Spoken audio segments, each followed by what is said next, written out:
জুলাই গণ অভ্যুত্থানে নেতৃত্ব দেওয়া ছাত্রদের নিয়ে গঠিত হয়েছে একটি নতুন রাজনৈতিক দল, যে দলটির নাম জাতীয় নাগরিক পার্টি এনসিপি। অর্থাৎ এই জাতীয় নাগরিক পার্টি এনসিপি যে গঠিত হলো, এটিকে নিয়ে বর্তমানে বিএনপি কিছুটা অস্বস্তিতে রয়েছে। কারণ বিএনপি চাচ্ছে যে সামনে যে নির্বাচন, এই নির্বাচনটি যত দ্রুত সম্ভব একটি জাতীয় নির্বাচন অনুষ্ঠিত হোক, কিন্তু এনসিপি কখনোই চাচ্ছে না এই নির্বাচনটি দ্রুত সংগঠিত হোক। অর্থাৎ বিএনপি এবং এনসিপি একটি টাইমলাইন নিয়ে তাদের সাথে একটি অস্বস্তিতে রয়েছে বিএনপি। কারণ বিএনপি চাচ্ছে যে বাংলাদেশের যে বর্তমান যে আইন শৃঙ্খলা বাহিনীর যে অবস্থা এবং বিভিন্ন পণ্যদ্রব্যের দাম ঊর্ধ্বগতি, একটি রাজনৈতিক দল যদি ক্ষমতা আসে তাহলে এই সমস্যার সমাধান হবে বলে বিএনপি মনে করে, এবং এই কারণে বিএনপি একটি দ্রুত নির্বাচন চাইছে। কিন্তু অন্যদিকে এনসিপি সেটা চাচ্ছে না।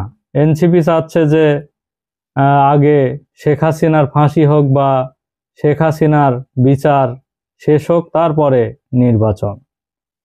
এ বিষয়ে বিএনপি আন্তর্জাতিক বিষয়ক সহ সম্পাদক রুমিন ফারহানা বলেছেন, এনসিপি হচ্ছে সেই দল যেই দল গঠিত হওয়ার ব্যাপারে অন্তর্বর্তী সরকারের প্রধান উপদেষ্টা ডক্টর মোহাম্মদ ইউনূস তিনি বিদেশি একটি গণমাধ্যমকে খোলামেলা একটি সাক্ষাৎকার দিয়েছেন। এই সাক্ষাৎকারে তিনি খোলামেলাভাবেই বলেছেন যে এই ছাত্রদের নিয়ে আমি একটি নতুন রাজনৈতিক দল গঠন করতে বলেছি, এবং তারা একটি নতুন রাজনৈতিক দল গঠন করলে হবে কি, যে জুলাই যে গণ অভ্যুত্থান হয়েছে, এই গণ অভ্যুত্থানের স্পিডকে তারা ধরে রাখতে পারবে। কিন্তু অন্য দল যদি ক্ষমতায় আসে, এই স্পিড হাইজ্যাক হয়ে যাবে বা নষ্ট করে ফেলবে। এই কারণে আমি চাই যে ছাত্ররা একটি নতুন রাজনৈতিক দল গঠন করুক এবং গণ অভ্যুত্থানের যে স্পিড এটাকে ধরে রাখুক, আমি এটি চাই বলে তিনি একটি সাক্ষাৎকারে বলেছেন।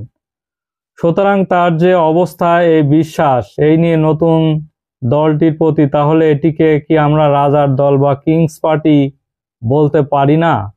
এই বলেছেন রুমিন ফারহানা। এছাড়া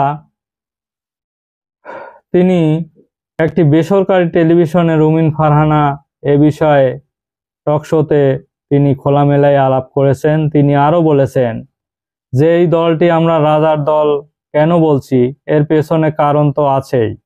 এটি রাজার দল প্রধান যিনি, সেই ব্যক্তি তখন বিদায় নিয়ে উপদেষ্টা পরিষদ থেকে বের হলেন, তখন আমরা দেখলাম যে রাজার ঘনিষ্ঠতম একজন প্রেস সচিব বললেন নাহিদ ভবিষ্যতের প্রধানমন্ত্রী হতে পারেন।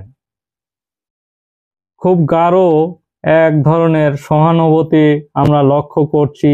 আচ্ছা, ঠিক এই ধরনের দৃষ্টিভঙ্গির কথা যদি বিএনপিকে ঘিরে এই দলের প্রধান বা কেউ এই উপদেষ্টা যদি বলতেন যে এই বিএনপির কেউ এই সামনে প্রধানমন্ত্রী হবেন, বা এই ধরনের উক্তি যদি করতেন, তাহলে বিএনপিকে কি আমরা কিংস পার্টি বলতাম না?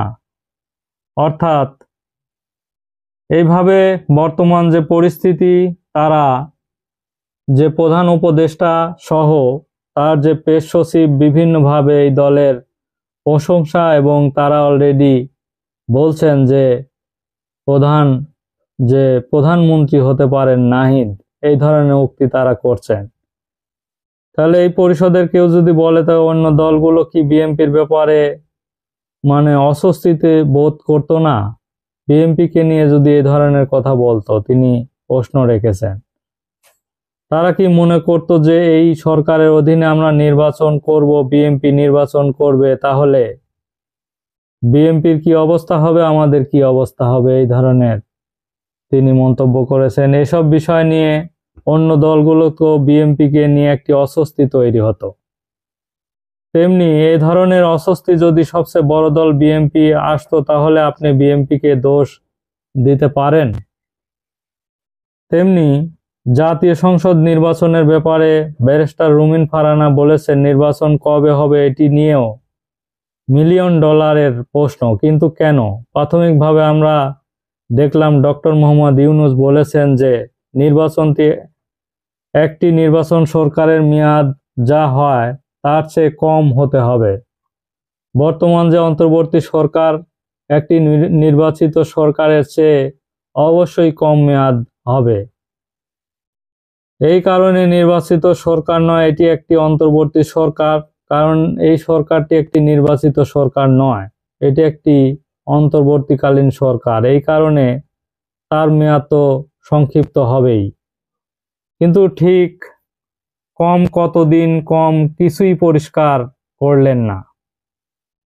বিএনপি এই সাবেক সংসদ সদস্য বলেন, ইতিমধ্যে আমরা দেখলাম উপদেষ্টার নানা কথা বলছে। কেউ বলছে নির্বাচন এই বছরের মধ্যে হবে, আবার কেউ বলছে সামনে বছরের শুরুর দিকে হবে। আবার ব্রিটিশ গণমাধ্যম গার্ডিয়ানকে ডক্টর মোহাম্মদ ইউনূস বললেন যে সামনে বছরে মার্চ মাসের দিকে জাতীয় সংসদ নির্বাচন হতে পারে। কিন্তু কিছুদিন আগেই আমরা তার বক্তব্য শুনলাম যে তিনি বললেন যে সামনে ডিসেম্বরে নির্বাচন হতে পারে। এই যে নির্বাচনে একটু একটু করে পেছানো কিংবা একের সময় এক এক কথা বলা, এটা কি জনমনে একটি অস্বস্তির জন্ম দেয় না? একটি রাজনৈতিক দলকে এই ধরনের অস্তিত্ব ফেলে না। অন্যদিকে আমরা যা নির্বাচন করতে চাই, আমাদের তা এক ধরনের প্রস্তুতিরও ব্যাপার আছে বলে তিনি মন্তব্য করেছেন। এই কারণে রুমিন ফারহানা স্পষ্টই এই সরকারের কাছে আসলে জানতে চায় যে নির্বাচন কবে হবে।